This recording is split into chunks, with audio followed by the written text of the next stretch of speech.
Hello and welcome to Golf in Progress. I'm David and this is Stevie. Hiya. And we're going to talk you through how we do a gapping session here and also a dynamic gapping session.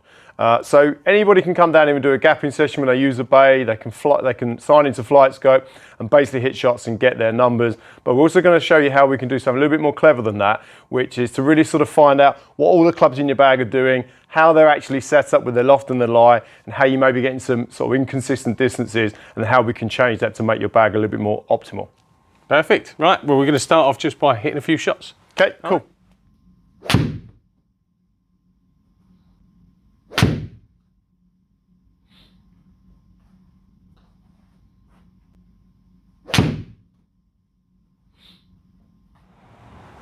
Okay, so I've basically gone through my bag hitting an average of about 4 or 5 shots from my lob wedge all the way through to my 5-iron, basically all of my irons.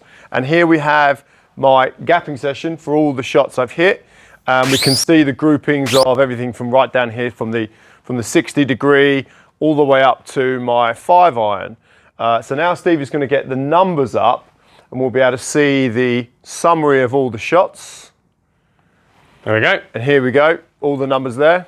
So this is where the difference between a gapping session and a dynamic gapping session would kick in. So with a gapping session, obviously you're doing it yourself and you're working out your numbers. And we've got here the overall numbers. In fact, let's cut this onto the screen, shall we? So they can see it a little bit better. Okay, now you can see the numbers on the screen. This would give you, this is a summary of all the shots, basically. So every club, summary of all the shots, average numbers. We can see 5-iron average carry, 213.7, and the 6-iron, 7-iron, etc., all the way down. Now, the problems Dave saw in his bag, we've seen in the numbers on the screen. He said that he found his 8-iron was going too far. He found a bit of a bunching up of numbers between the 9, pitching wedge and gap. And between those 3 clubs, we see literally 17 yards difference, which isn't very much at all.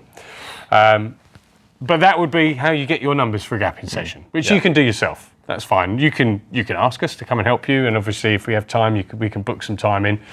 But now this is the difference between this and a dynamic gapping session. So we've written a load of numbers on the board, so we're going to show you the board now. So these are the numbers we put on the board. Carry, dynamic loft, important here to find out exactly what loft we're delivering at the club. Attack angle and descent angle. We found several discrepancies. Obviously the biggest one was the 8 and 7-iron basically go the same yardage.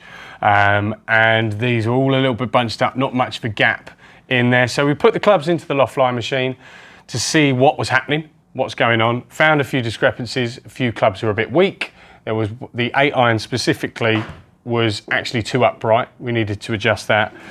And the changes that we made have changed the yardages. So now we've got nice gaps. So now the gap wedge, rather than 143, is 137. We didn't touch the pitching wedge. The 9-iron we've changed again. It was too weak, is now at 164. And the 8-iron we've weakened and changed that lie angle, it's 177. 7-iron coming in now at 190. And the 5-iron we've adjusted as well, that number's not on here, is now actually up towards the 220 carry mark. So that's the difference between a gapping session with dynamic aspect added to it, is we use the loft lie machine, we change the yardages. Once we've changed things with your clubs, we get you to hit them again because we want to find the new numbers, and that's what we did to find these numbers. And now David's got some more consistent gaps in his bag.